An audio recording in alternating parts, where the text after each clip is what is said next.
ಇದು ನೋಡ್ತಾ ಇದ್ದೀರಾ, ಬಂಪರೇ ಹೋಲ್ ಆಗಿಬಿಟ್ಟಿದೆ. ಶೋರೂಮಲ್ಲಿ ಹೋದರೆ ಇದು ಚೇಂಜ್ ಮಾಡ್ತಾರೆ, ನಾವು ಇದೇ ರೆಡಿ ಮಾಡಿಬಿಟ್ಟು ಪೇಂಟ್ ಮಾಡಿಕೊಡ್ತೀವಿ. ಇದು ಒಂದು ಇಲ್ಲಿ ಸಣ್ಣ ಪುಟ್ಟ ಸ್ಕ್ರಾಚ್ ಇದೆ, ಮತ್ತು ಇದು ಡೋರಲ್ಲಿ ರೆಸ್ಟ್ ಆಗಿದೆ, ಇದನ್ನು ರೆಡಿ ಮಾಡ್ತೀವಿ ನಾವು. ಮತ್ತು ಇಲ್ಲಿ ಡೆಂಟ್ ಆಗಿದೆ ಗಾಡಿ, ಇದು ಡೆಂಟ್ ಎಲ್ಲ ರೆಡಿ ಮಾಡಿಬಿಟ್ಟು, ಇದು ಬಂಪರ್ ಎಲ್ಲ ಆಚೆಯಿಂದ ಸ್ಕ್ರೂ ಆಗಿದೆ, ಇದೆಲ್ಲ ಕ್ಲೀನಾಗಿ ಫಿಟ್ಟಿಂಗ್ ಮಾಡಿ ಪೇಂಟ್ ಮಾಡಿಕೊಡ್ತೀವಿ. ರೆಡಿ ಯಾವ ಥರ ರೆಡಿ ಆಗಿದೆ ನೋಡ್ಬೋದು. ಪ್ಲಾಸ್ಟಿಕ್ ವೆಲ್ಡಿಂಗ್ ಮಾಡಿದ್ದೀನಿ, ಇನ್ನೂ ಮಾಡ್ತೀವಿ, ವಿಡಿಯೋ ನೋಡಿ. ಈ ವರ್ಕ್ ಮಾಡ್ತಾ ಇದ್ದಾರೆ ನಮ್ಮ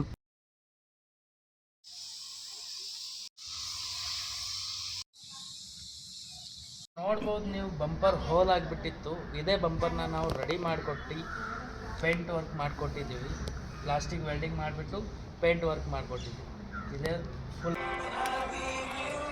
ಇದು ಎಲ್ಲ ಕ್ಲೀನಾಗಿ ರೆಡಿ ಮಾಡಿದ್ದೀವಿ. ಇದು ಬ್ಯಾಕ್ ಸೈಡ್ ಇಲ್ಲಿ ಡೆಂಟ್ ಆಗಿತ್ತಲ್ಲ, ಇದು ಡೆಂಟ್ ಎಲ್ಲ ರಿಪೇರ್ ಮಾಡಿಬಿಟ್ಟು ಪೇಂಟ್ ಮಾಡಿಕೊಟ್ಟಿದ್ದೀವಿ.